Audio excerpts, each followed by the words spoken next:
अवधूत चिंतना श्री गुरुदेव दत्त स्वामी महाराज की जय.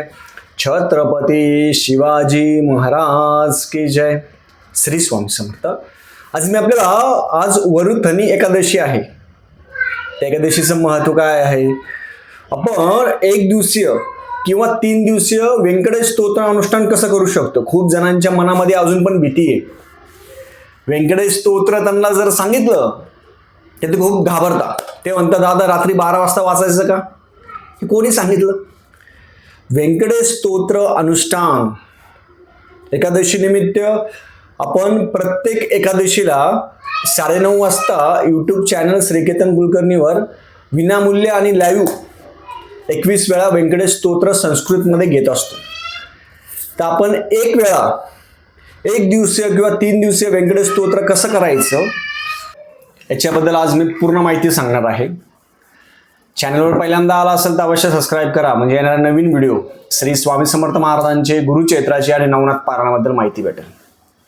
आपण वरुथनी एकादशी म्हणजे काय? आज एकादशी आहे. आज ज्यांनी गुरुमंत्र घेतलेला असेल, खूप जण एकादशीच्या दिवशी उपवास करता. उपवास करणं म्हणजे काय आहे? आपलं मन शांत करणं. थोडं प्रपंचातून रोज आपण जेवणच करतो, रोज जेवण करतो, तर काय एकादशीच्या दिवशी अन्न न घेणं, थोडं घेणं, जास्त न घेणं आणि पोटाला आराम देणं आणि नामस्मरण करणं. मग व्यंकटेश स्तोत्र अनुष्ठान या आजच्या एकादशीचं महत्व काय आहे की आजची एकादशी ज्यांनी उपवास जर केला त्यांच्या संकटातून मुक्ती होते, पापातून मुक्ती होते, पापशलन होतं. ह्या एकादशीचं महत्व आहे. मग आपण एक दिवसीय व्यंकटेश स्तोत्र अनुष्ठान असेल, 3 दिवसीय व्यंकटेश स्तोत्र अनुष्ठान असेल, ते कसं करायचं? कोणी करायचं? सगळ्यात पहिले मनातील भीती पहिले दूर करा. व्यंकटेश स्तोत्र अनुष्ठान करताना दारा वाजता, खिडक्या वाजता असं काही होत नाही. खूप जणांनी मनामध्ये भीती करून ठेवली. व्यंकटेश स्तोत्र अनुष्ठान तुम्ही कधी करू शकता? तुम्ही व्यंकटेश स्तोत्र अनुष्ठान एकादशी, द्वादशी, त्रयोदशी, शनिवार, रविवार, सोमवार किंवा शुक्रवार, शनिवार, रविवार तुम्हाला जेव्हा वाटेल तेव्हा तुम्ही व्यंकटेश स्तोत्र अनुष्ठान करू शकता. काही बंधन नाहीये. मग हे व्यंकटेश स्तोत्र अनुष्ठान रात्रीच करायचं का 12 वाजता? त्याचे पण एक नियम आहे. काय नियम आहे?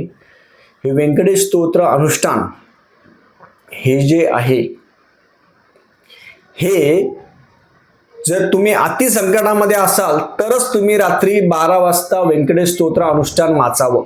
अति संकट. आणि काही काहींना जर अनुभव घ्यायचा आहे, नाही बाबा मला बघायचंच आहे काय होतं काय नाही, त्यांच्यासाठी आणि ज्यांना खूप अति संकटामध्ये त्यांच्यासाठी तुम्ही व्यंकटेश स्तोत्र अनुष्ठान करू शकता. काही प्रॉब्लेम नाही. कसं करायचं त्या व्हिडिओमध्ये पूर्ण सांगणार आहे. सगळ्यात पहिले आपण जेव्हा अनुष्ठान करणार आहोत तर आपल्या घरामध्ये बालाजी महाराजांचा फोटो असावा. छोटा असेल, मोठा असेल, कसा असेल, काही प्रॉब्लेम नाही. सगळ्यात पहिले आपला फोटो आणून घ्या.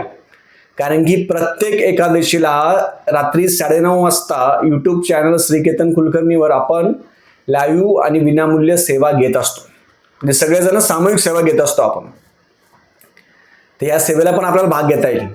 तर रात्री 12 वाजता आपल्याला वाचायला बसायचंय. तर त्याचे नियम कसे आहे? सगळ्यात पहिले खूप जण म्हणतात निळं वस्त्र पाहिजे.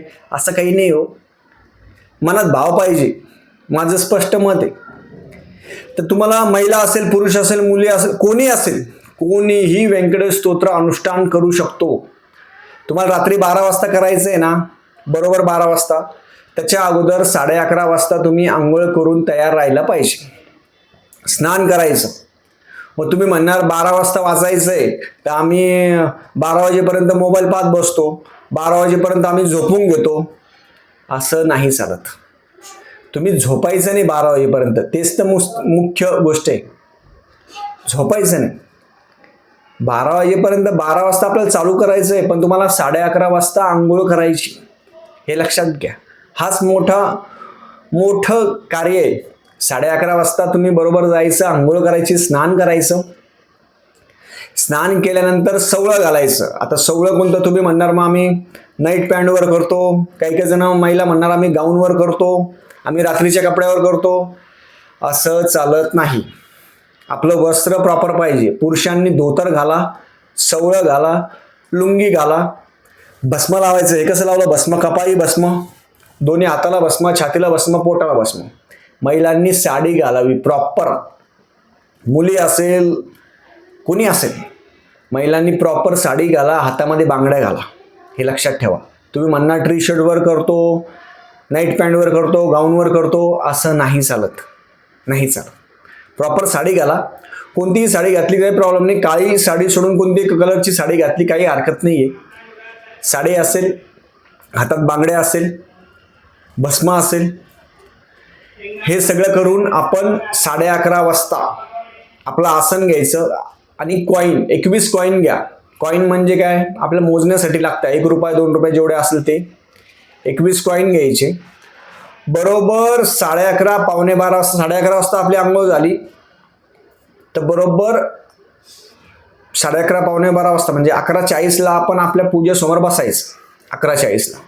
खूप जणांना भीती वाटली तर माझं यूट्यूब चॅनलवर लाईव्ह पण व्हिडिओ आहेत किंवा असे पण व्हिडिओ आहेत. ते व्हिडिओ लावून पण तुम्ही करू शकता. लाईव्ह सेक्शनमध्ये लाईव्ह व्हिडिओ माझे 3 दिवसाचे, ते पण बघून करू शकता. बरोबर 11:55 त्याच्या अगोदर आपण नामस्मरण करायचं. आपल्या कुलदेवतेचं नामस्मरण, आपल्या गुरूंचं नामस्मरण, आपल्या आईवडिलांचं दर्शन घ्यायचं. घरामध्ये बाकीचे झोपले असेल तरी चालतं. आपलं मेन डोर, खूप जण म्हणतात मग मेन डोर उघडं ठेवायचं का? नाही, उघडं नाही ठेवायचं. खूप जण म्हणणार दादा आम्ही बेडरूममध्ये केलं चालेल का? बेडरूममध्ये नाही चालणार. तुम्हाला देवघराच्या समोर बसूनच करायचं. बेडरूममध्ये नाही चालत. बेडरूममध्ये नाही, आपल्या देवघराच्या समोर बसून करायचं. परत आपण जेव्हा करताना आपल्याला वाचायचं काय ते पहिले समजून घ्या. व्यंकटेश स्तोत्र वाचायचं. तुम्हाला अनुष्ठान करायचं आहे 3 दिवसाचं किंवा 1 दिवसाचं, त्याच्या अगोदर 1 महिना तुम्ही प्रॅक्टिस करायला पाहिजे. रोज सकाळ संध्याकाळ व्यंकटेश स्तोत्र वाचायचं संस्कृतमध्ये. तर आपण संस्कृतमध्ये टोटल व्यंकटेश स्तोत्राच्या 15 ओव्या आहेत. समजून घ्या पहिले व्यंकटेश स्तोत्र कसं आहे. त्यात काही जण मराठी वाचता. एका ताईने मराठी व्यंकटेश स्तोत्र वाचायला चालू करून दिलं 21 वेळा. त्या बरोबर 12 वाजता बसल्या. सकाळी त्यांचं 5 ते 6 वाजता व्यंकटेश स्तोत्र संपलं. खूप पॉवर आहे. पण मराठी शक्यतो वाचू नका. मी पण मराठी वाचलेलं आहे. खूप वेळ लागतो. मराठीपेक्षा आपण संस्कृतमध्ये वाचा. संस्कृतमध्ये व्यंकटेश स्तोत्र हे आहे 15 ओव्याचं. ओव्या लक्षात ठेवा 15. आपल्याला काय करायचं ना ते एकदा लक्षात ठेवा. 15 ओव्याचं व्यंकटेश स्तोत्र आहे. त्यापैकी आपल्याला व्यंकटेश स्तोत्र जे आहे आपल्याला वाचताना 8व्या ओवीपर्यंत वाचायचं. म्हणजे प्रत्येक वेळा आपल्याला हे पाहिजे ते पाहिजे नाही. 8व्या ओवीपर्यंत व्यंकटेशो, आपण जे पहिली ओळ आहे व्यंकटेशो वासुदेवः प्रद्युम्न मितविक्रमः, आणि 8वी जी ओळ आहे सर्वदैविक शरणम सर्वदैविक देवतम सर्वदेव शिकामयी, ही 8वी ओळ आहे. इथपर्यंतच आपल्याला 20 वेळा वाचायचं. कॉईन घ्यायचे, 21 कॉईन घ्या. तेच कॉईन परत वापरले चालता. घरामध्ये तुम्ही 5 जण असेल, 4 जण असेल, 10 जण असेल, 11 जण असेल, 1 जण असेल, सगळेजण करू शकता. कॉईन घ्यायचे. समजलं. आपल्याला व्यंकटेश स्तोत्र संस्कृतमध्ये 15 ओव्याचं आहे. आपल्याला 20 वेळा 8व्या ओळीपर्यंत वाचायचं आहे आणि 21व्या वेळेस पूर्ण व्यंकटेश स्तोत्र वाचायचं. म्हणजे 15 ओव्या पूर्ण वाचायचं. हे वाचायला साधारण 40 ते 45 मिनिटं लागतात. तुपाचा दिवा, तेलाचा दिवा, पूजा मांडणी कशी करायची स्क्रीनवर दाखवेल मी आपल्याला. बालाजी महाराजांचा फोटो ठेवा. तुपाचा दिवा, तेलाचा दिवा लावायचा, रांगोळी काढायची छानपैकी. पुस्तक हातामध्ये घेऊन वाचावं. खूप जण असे आहे की ते म्हणतात दादा आम्हाला संस्कृत येतं, आम्ही विद्वान आहोत खूप. तुम्ही कितीही विद्वान असले, देवासमोर आपण कोण नाहीये हे लक्षात ठेवा. आपण आपलं नम्रतेने राहायचं. आपण आपल्याला काहीच बुद्धी नाही. मी कसं म्हणतो मला शून्य आहे, मला काहीच नाही समजत. पण काय होतं व्यंकटेश स्तोत्राबद्दल खूप जण मनामध्ये भीती घालतात की रात्री खिडक्या वाजता, रात्री दारं वाजता, साप येतात. या सगळ्या कल्पित गोष्टी म्हणजे काय, कानोकानी. माझे आजोबा असेल, आमचे वडील असेल, आमच्या याच्यामध्ये आमचं कुलदैवत बालाजी महाराज आहे. तिरुपती बालाजी महाराज आमचं कुलदैवत आहे. आमच्या इथे पंचधातूच्या मोठ्या मोठ्या खूप प्राचीन मूर्त्या आहेत. आणि व्यंकटेश स्तोत्र अनुष्ठान हे माझे आजोबा असेल हे करायचे. रात्री उठायचे. रात्री मी लहान होते तेव्हा आठवतं मला, लहान होतं तेव्हा जे आजोबा असेल ते रात्री उठायचे, आंघोळ करायचे थंड पाण्याने, धोतर घालायचं, छान भस्म लावायचे आणि व्यंकटेश स्तोत्र वाचायला चालू करायचे. व्यंकटेशो वासुदेवाः प्रद्युम्नो मितविक्रमः संकर्षणो अनिरुद्रश्च शेषादी पतिरेवच. काही काही दिवस आहे ना ते व्यंकटेश स्तोत्राचे उच्चार तुम्हाला येणार नाही येणार, येऊ द्या, तुमचं चुकलं चुकू द्या, काही फरक नाही पडत. एकादशीच्या दिवशी तुम्ही जर विष्णूचं स्मरण केलं, एकादशीच्या दिवशी तुम्ही विष्णूचं स्मरण केलं, विष्णूंचं स्तोत्र असेल, व्यंकटेश स्तोत्र जर गायलं ना, सगळं पुण्य प्राप्त होतं. म्हणून चुकलं चुकू द्या, माझे पण काही उच्चार चुकू द्या. तर आजोबा आहे ते मोठ्याने म्हणायचे आणि बरोबर 12 वाजता बरोबर सुरू करायचं. ते पण असे बरोबर 12 वाजता सुरू करायचे. आरती वाचन झाल्यानंतर 21 वेळा वाचन झाल्यानंतर कॉईन पण एकदा मोजून घ्यायचे. काही काहींची कमी होता, जास्त होता. कॉईन मोजल्यानंतर परत नंतर कॉईन झाल्यानंतर 21 झाल्यानंतर ते कॉईन तिथे समोर ठेवून द्यायचे आणि नंतर आरती करायची. बालाजी महाराजांची आरती, शेषाचल अवतार तारक तू देवा किंवा पंचफणस करी देव श्री हरी सम्मुख हनुमंत उभा शेजारी, ह्या 2 आरती कोणती आरती म्हणा. हे केल्यानंतर आपण तुपाचं देवा तेलाचं देवा लावायचा, नंतर आपण झोपी जायचं. 3 दिवस ब्रह्मचार्याचं पालन करायचं. लक्षात ठेवा, आपण कोणतेही करतोय तसं नियमाने करायचं. 3 दिवस ब्रह्मचार्याचं पालन करायचं. 3 दिवस नॉनव्हेज खायचं नाही. 3 दिवस शाकाहारी राहायचं. गादीवर झोपायचं असे काही नियम नाही आहे. तुम्ही खाली झोपलेत चालेल, गादीवर झोपलेत चालेल, काही प्रॉब्लेम नाही. दुसऱ्या दिवशी बरोबर 11:30ला बसायचं, तसं वाचायचं, तेच कॉईन घ्या 3 दिवस. तिसऱ्या दिवशी पण रात्री 11:30ला आंघोळ करून बसायचं, वाचायचं. 12 वाजता बरोबर चालू झालं, डॉट 12 वाजले की चालू करून द्यायचं. 3 दिवस झाल्यानंतर 4थ्या दिवशी त्याचं उद्यापन करायचं. कोणती गोष्ट असते त्याची उद्यापन करायचं. उद्यापन करताना काय करायचं, ब्राह्मणाला शिदा दक्षिणा वस्त्र असेल ते ब्राह्मणाला द्यावं. बालाजी महाराजांना तांदळाची खिचडी आवडते. तांदूळ, राईस.